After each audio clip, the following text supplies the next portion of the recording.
The drawing room in Sewerby Hall was the place where the Lloyd Greame family received guests and visitors, and it would have been here that on the 28th of December 1912, Philip, the youngest son of Yarborough George Lloyd Greame, met a deputation from the National Union of Women's Suffrage Societies.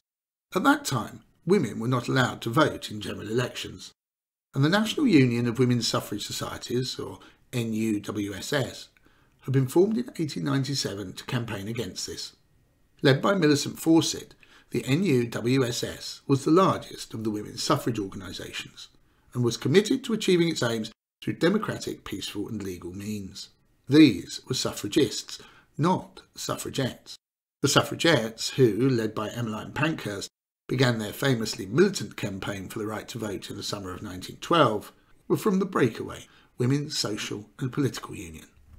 Frustrated by the Liberal government's failure to extend the vote to women in the parliamentary sessions of 1910 through to 1912, the NUWSS created an election fighting fund to be used as a resource to support any candidate in the next election who was committed to the cause of women's suffrage.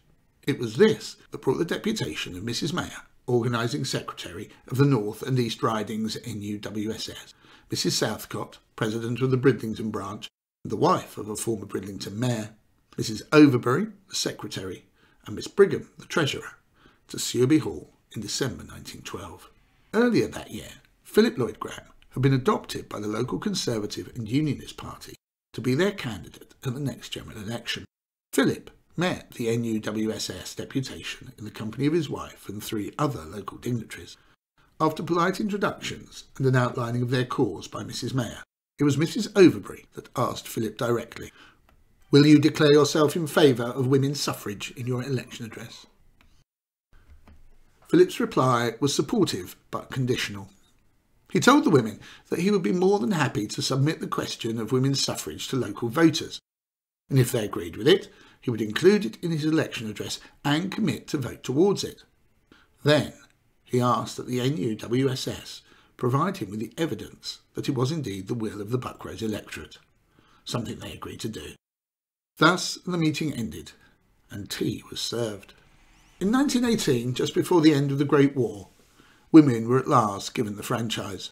But Philip Lloyd Greame did not take part in the parliamentary debate or vote for the bill. Because of the First World War, no election was held in 1915, so Philip did not enter Parliament until December 1918, when he was elected MP for Hendon in Middlesex. No doubt Mrs. Overbury took full advantage of her right to vote in that same election, but Mary, Philip's wife, could not. Only women over the age of 30 were allowed to vote, and Mary was too young. In 1922, Lady Mary Lloyd Greame, as she was by then, became secretary of the NUWSS's successor organisation in London, and through the early 1920s both she and Philip supported the campaign for the full franchise for women.